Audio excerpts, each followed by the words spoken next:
Franck Atlan, bonjour. Bonjour Nicolas. Vous êtes directeur de la prépa Orlov et vous êtes responsable de la collection Le Choix du Succès, dans lequel vous avez publié l'édition 2020 du concours Sésame. Alors, quel changement pour 2020 ?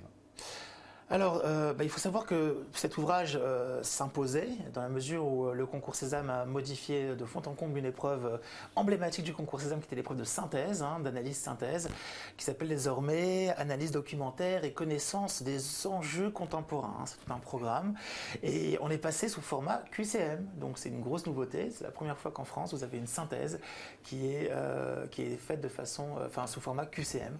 Donc c'est une épreuve nouvelle pour les candidats, nouvelle pour nous aussi, qui sommes professeurs dans des différentes prépas. Et effectivement, c'est une épreuve alors, où vous allez avoir 20 QCM qui portent sur un dossier de documents, donc un dossier documentaire avec plusieurs documents, et 20 questions de QCM qui portent sur le document en question. Donc vous allez avoir les documents en question.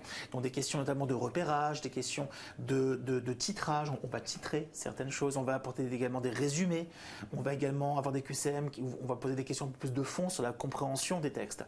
Et vous avez après 40 QCM de culture générale, d'actualité, qui portent sur les 18 derniers mois d'actualité. Donc là, c'est des questions toujours à choix multiples et des questions qui portent aussi bien sur de la politique, du sport, du loisir, de l'art ou je ne sais quelle encore question économique.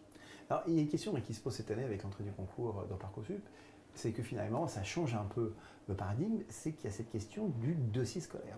Et dans quelle mesure ce dossier scolaire, quelle importance il a aujourd'hui dans l'admission ? Alors, le concours Sésame reste très discret sur ces informations-là. Je pense que tout simplement c'est tout à fait normal qu'ils soient discrets sur le sujet dans la mesure où je pense qu'eux-mêmes doivent encore expérimenter la chose. Mais ce qui est sûr aujourd'hui, à la prépa, nous avons quand même un historique d'étudiants assez important. On se rend bien compte, Nicolas, que 80% des candidats se tiennent vraiment à ça au niveau des dossiers.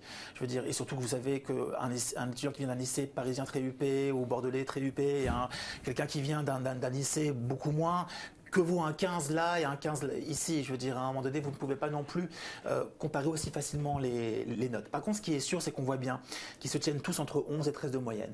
Donc moi, ce que je pense en mon fort intérieur, c'est qu'il n'y aura pas de sélection par le dossier de candidature, ou du moins elle sera à la marge. Elle sera pour ceux qui seront vraiment au-dessus ou pour ceux qui seront malheureusement en dessous. Mais vous avez quand même la grande majorité des étudiants qui vont être sur le niveau moyen de 11-13 de moyenne. Et je crois que ce qui fera la différence, c'est vraiment les épreuves écrites qui seront amenées à passer et bien sûr les épreuves orales. Un conseil pratique pour l'édition 2020, pour les étudiants Je crois que plus que jamais, le concours Sésame est un concours qui s'adresse à des étudiants qui n'ont jamais expérimenté ces épreuves-là, donc il faut s'y prendre tôt, il faut s'acclimater, il faut faire de l'anglais sous forme de QCM, ce qui n'est pas du tout fait au lycée. Les raisonnements et compétences, une épreuve de logique verbale, logique générale et logique de calcul, où là il faut bachoter, il faut en faire beaucoup. Et enfin, la fameuse nouvelle épreuve, qu'il faut quand même prendre le temps de bien découvrir, car encore une fois, faire de la synthèse sous format QCM, c'est pas donné à tout le monde. Franck Atlan, merci. Merci.